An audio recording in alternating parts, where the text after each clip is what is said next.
well on the way. We have been received in a very, very hospitable manner. Our honorary chairman have been really wonderful in paving the way.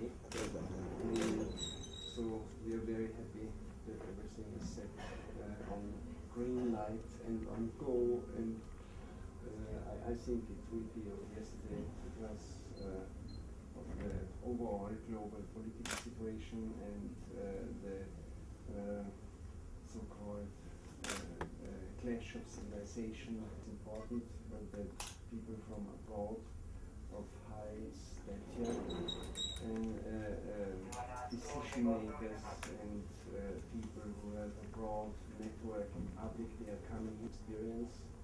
And as I said jokingly yesterday, they will go back and not say that the throats were cut, but in contrary, that they felt very secure, that they felt very good here, and that they like the country. Because it's very important to have a cross-cultural, cross-national, cross-ethnic. And I really think, you see, it's, I don't know, it's, you can say, people believe in higher being, or if they believe in only in science and technology, whatever, in material, one wants to have a separation. Then you can divide along such a line. But I deeply believe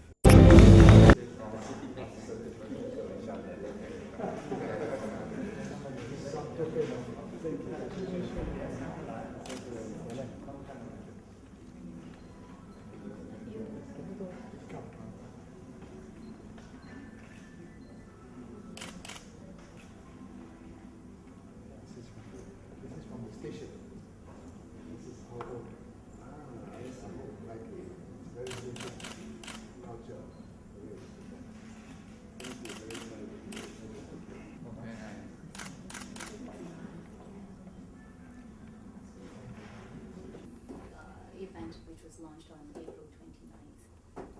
Well, Bridges Dialogues for a Culture of Peace is a program of the International Peace Foundation based in Austria and with a main office now in Bangkok. It's a program of cultural exchange and dialogue across different cultures, religions, and dialogue to promote peace. We have started the program in 2003 in Thailand. The chairman of the foundation, Mr. Moravec, did move to Thailand and is living in Thailand now since 2003. And based from Thailand, we are working now in different countries, and Malaysia is the third country to which we will bring this program. Basically, as I said, it's an exchange across the different lines, the different borders, culturally, nationally, etc. And we are bringing and have brought to Thailand and now the Philippines, and as the next country, Malaysia, Nobel laureates and other people of high profile from different countries in the world, but primarily also from the United States and from Europe. Politicians, artists, and people from the cultural sphere, but mainly Nobel laureates. So, Your Highness, why Malaysia? After first was in Thailand and the Philippines, and now in Malaysia. Well, actually, because the program did go for 3 years in Thailand, and it was observed by the different ambassadors. They participated in the programs. They have seen what it means, what it did bring to Thailand. And so then the different governments, through their ambassadors mainly, invited the International Peace Foundation to expand this program. Practically all the ASEAN states, with the exception of Myanmar, have invited now the Peace Foundation to make similar programs in their countries. And so it's an 8-year program, and we have started, as I said, in Thailand. Then we just concluded the program in the Philippines, and Malaysia is next, and then Cambodia, and Vietnam, and Brunei, and the different other ASEAN states are following. So Malaysia is the third, but it's basically on the invitation of Malaysia that we are here. Okay, now, Your Highness, in view of the current situation globally, in view of the high food crisis in the world, would IPF be looking into perhaps taking some proactive measures to help curb the rising prices of food worldwide to promote peace as well? Sorry, I did not. IP? IPF. Sorry. Okay, okay. I see the acronyms. Well, you see, it's not our mission, so to speak, now to discuss as a foundation, as an institution, certain particular political or economic issues in this way that we as an institution will bring solutions. But certainly the Nobel laureates which are coming to Malaysia now within the program, they are experts in different fields. They received the Nobel Prize in physics or in chemistry, in medicine, but there are also 2 Nobel laureates from economics. So I'm sure that during the time they stay here in the country and they have these events, that they will be happy to discuss issues of interest for Malaysia and for the world with the students, with the politicians, with the media. So I think it's in the framework of these dialogues that all these issues will be and can be addressed. But not that we as a foundation, it's not our mission in this foundation to work out now programs which we then present, so to speak, to the politicians and decision makers. Prince Alfred, there are the conferences mainly about peace. Why do we bring all these people from different fields to talk in a conference about peace? How do you think they contribute towards this? Well, in different ways. You see, a dialogue is a process which is 2 ways. Yeah, that means we learn from each other while we speak to each other, and while we are entering in a dialogue, and it's a 2-way communication. That means, as we just said, that the students here, the academia, the intellectuals, the politicians, the broader public, they might learn from the different Nobel laureates from their different fields. These Nobel laureates, they are all have received recently the Nobel Prize, so still they are, so to speak, abreast with the latest developments in their fields. And so we want to offer, and we think it's interesting, a broad spectrum, as broad as possible, so that you can cover the interests of your side in a broadest sense, yeah, in physics, in medicine, in pharmaceutical development, in whatever, yeah, in social. Now, but at the same time, as I said, it's a dialogue. These Nobel laureates, they have chosen to come to Malaysia because, as I outlined earlier, it's an 8 years program. So we know already in the next, where we will go in the next years, in which country. So these Nobel laureates, they got a choice to go also to Vietnam or to Cambodia or to Laos or to different countries, but they, particularly the ones who are coming here, they have chosen to come to Malaysia because they have been never here and they are interested to learn more about this country and see this country. Now, because you asked also within the peace, again, there are different aspects. But probably the most interesting for me is the following, namely, this is the first Muslim country where our program takes place. So, as you know, I mean, since years we hear the notion or this kind of sentence about the clash of civilizations. And what's behind this, in my eyes, behind this propaganda is that there is a big controversy or conflict between the Muslim world and the non-Muslim world, or particularly the Christian world. Now, as I said, I think there is no clash of civilizations. I think it's propaganda, but yet we tend to fall prey sometimes of the subtle type of propaganda, because if it's going on for some years and it's massaging our brains and our ears, so in some ways we then subconsciously fall prey to this. And so probably many people in the United States or also in Europe, they are a little bit worried, to say the least. They are maybe a little bit worried, but maybe they are even a little bit afraid sometimes of Islam and what it means and what will happen in the future and whether there will be more conflicts. So when these Nobel laureates are coming, and mainly from the United States, they will learn, and they are interested to learn about your country, and they will see that this is a wonderful country. It's hospitable, it's beautiful, it's peaceful. You have so many things to offer. You have a model of a social contract here, which is rare in the world.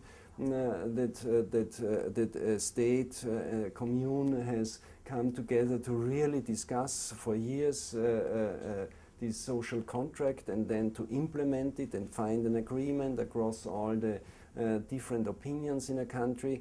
Then you have learned out of the unrest between the ethnic groups in many years ago, and since then now you found a way to keep peace, and you are blessed with peace and prosperity because of peace.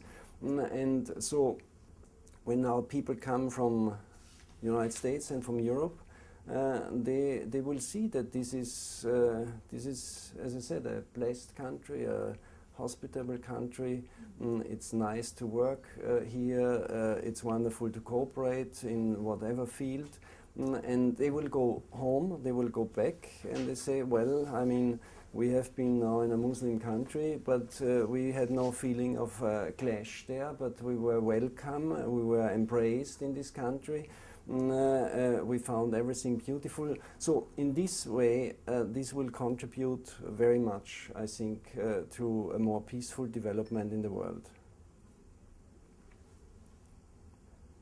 You said, I read one of your speeches, you said something that people need to be thinking with their hearts. Mm-hmm. We so fall prey so easily to propaganda? I'm convinced of this. You see,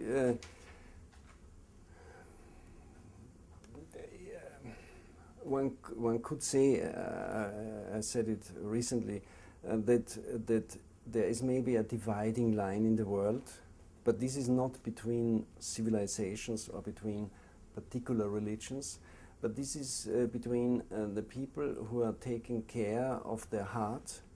In other words, people who believe in a higher being, because this is an issue of the heart and not of the brain.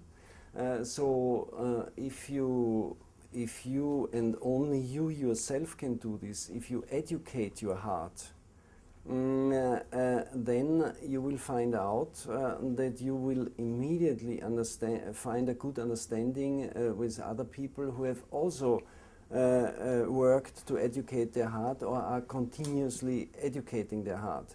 That means we can say there's a language of the heart, and this is people say music is an international language. It's true.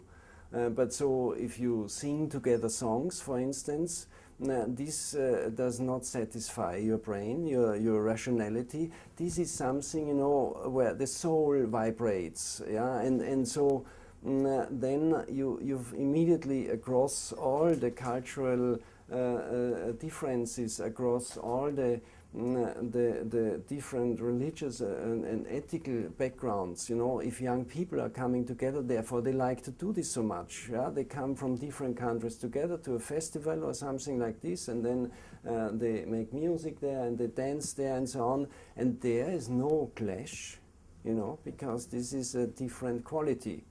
Unfortunately, our educational system and our scientific system is not training our hearts. You understand? This is a topic which hopefully the religions are addressing. But basically we have to understand that only you yourself can train or educate your heart, yeah? And you don't learn this in school, you don't learn it in universities. Unfortunately, we should help our young people to understand that these are the real things in life, yeah, because, you know, peace in the world, peace between nations, peace between cultures, it's the same as a peace in a relationship, yeah. Peace is not something which you once get and then you have it. Peace is a process and it has to be maintained. You have to work every day on it, like on a loving relationship, like, you know, between two people. So once you think that you got it, for instance, that your husband, your wife, whatever, your children, that they love you, and you take it for given, and you don't appreciate it anymore, and you don't work on this anymore, then you will lose it. And only when you lost it, and these are so many things in life, you know, which we unfortunately take as given, and we don't appreciate them. But the moment we lose them, suddenly we say, my God, what happened? Yeah, I lost it. And peace is one of these things, yeah, like love. So therefore, it's a constant effort. We have to work on this. We have to learn to work on peace, but it's a quality of the heart. And so we have to maintain it. And this is in between two people. This is between neighbors, neighborhoods and communes. And this is within the whole country. And this is in international relations everywhere the same.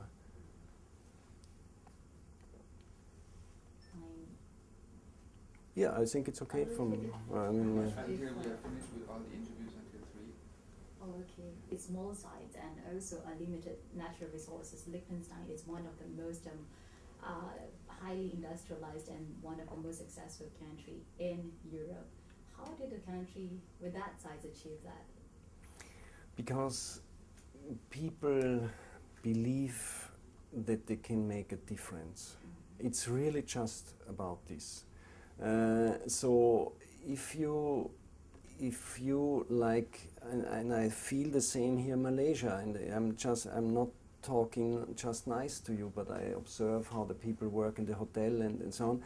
There is a real attitude towards giving the best, and this we have in Liechtenstein, and this you have in your country here, as I see, to be proud, to perform in what you do, and then to educate yourself also in the skills which are necessary, whatever you do, whatever your professional background is. So you see, Switzerland and Liechtenstein are very similar. They have a lot of things in common. And let's say in the case of Switzerland, about 100 years ago, it was one of the most poorest countries in the world. Because, as you said, there are no natural resources, nothing. This was mountain area and agriculture, and people sometimes were starving. It was similar in Liechtenstein, but then after the Second World War, my uncle, the then ruling prince, he he started a new concept, so to speak, and he said we have to go into industry and we have to go into service, and we have to educate the people. And if we are all working together and collaborating and establishing, so to speak, a commune which is functioning, which is peaceful, then we should be able to make the best out of us and our possibilities. And so, you know, Malaysia also under Tun Mahathir, as I understand, and also other leaders have been following a similar concept that it's not the natural resources which on the long run will make a country rich, but it's the people. It's only the people, what you call the human resources, not so much the natural resources. Right. And if the human resources, that means if the people are educated well and trained well, and if they have a positive attitude towards work and giving the best, then I think there are almost no limits, because human potential is incredibly high. You know, we humans, we see it also in the arts. I mean, our creativity and ingenuity and our possibilities to innovate and so on, it's limitless almost, yeah? So we can, together we can create a lot of amazing things. No, Your Highness, in terms of economic cooperation, how can Liechtenstein as well as Malaysia cooperate, and in which areas? Well, let me say briefly another feature of Liechtenstein which might be of interest. Liechtenstein and Switzerland are the only two countries in the world with direct democracy.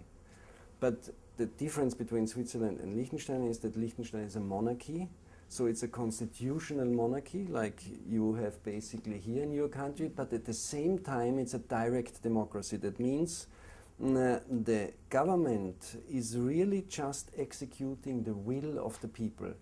And each year you have referendums in Switzerland and in Liechtenstein, where all the major, even on the commune level, by the way, not only on the national level, so each important decision is put in front of the people in form of a referendum, and then the people decide directly and they give an order to the government to execute this or that decision. Do you understand? So everything important is directly decided by the people. So this, for me, is also one of the reasons why Switzerland and Liechtenstein are so successful, because this creates a real ownership feeling of the people of their country. Because they say, we are in control. I mean, we decide everything. I mean, every major issue is decided directly by the people. And so government feels that they are a service to the people. And it's not like in many other countries where government is let's say, proud in some countries from the view of some people, an arrogant bureaucracy where they say, well, our servants, they, so to speak, the people, they have to come and they have to apply and they have to ask and beg for this and that and so on. No, it should be the other way around. It's like in a modern economy where you know, you are service oriented and the government serves the people and the people make the decision. So this is another feature of Liechtenstein.